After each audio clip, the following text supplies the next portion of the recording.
ایک مسئلہ دریافت کرنا تھا، بتاؤ گے؟ کہ پوچھو. کہنے لگی اگر کوئی آپ کے پاس امانت رکھوائے اور پھر اپنی امانت واپس مانگے تو کیا کرو گے؟ حضرت ابو طلحہ کہنے لگے پوچھنے والی کیا بات ہے، جس کی امانت ہے واپس کر دیں گے. اب زوجہ روئی، اب صبر والی بی بی روئی، اب ماں روئی، آنسو ٹپکے، آنچل سے پوچھ کے کہنے لگی ابو طلحہ وہ بیٹا بھی اللہ کی امانت تھا اور رب اپنی امانت لے گیا ہے، اٹھو غسل کفن کا بندوبست کرو.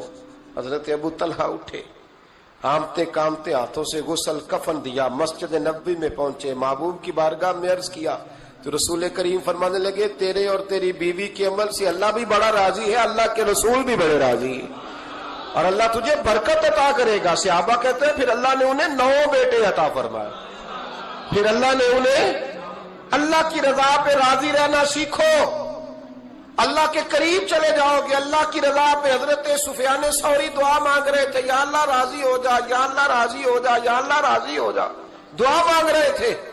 بی بی رابعہ بصری پردے کے پیچھے بیٹھی تھی. جب دعا لمبی ہو گئی تو کہنے لگی سفیان بس کر، کوئی اگلا لفظ بھی بول، بس کر. آپ فرمانے لگے تجھے کیا ہوا؟ تو کہنے لگی تو کب سے کہہ رہا یا اللہ راضی ہو جا، یا اللہ راضی ہو جا؟ پہلے اپنے دل پہ ہاتھ رکھ کے بتا تو اللہ سے راضی ہے؟ تو راضی ہے اللہ سے؟ تو روز نہیں کہتا پیسے نہیں ہے میرے پاس مجھے دے؟ تو روز نہیں کہتا یا اللہ فلانی چیز کوئی نہیں دے، اے اللہ فلاں کو دے دیا مجھے کیوں نہیں دیتا معاذ اللہ؟ تو روز شکوے نہیں کرتا؟ فرمایا پہلے تو راضی ہو جا. ترمذی شریف کی حدیث ہے، میرے نبی کریم علیہ السلام نے فرمایا تم اللہ کے دیے ہوئے تھوڑے رزق پہ راضی ہو جاؤ، اللہ تمہاری تھوڑی عبادت سے راضی ہو جائے.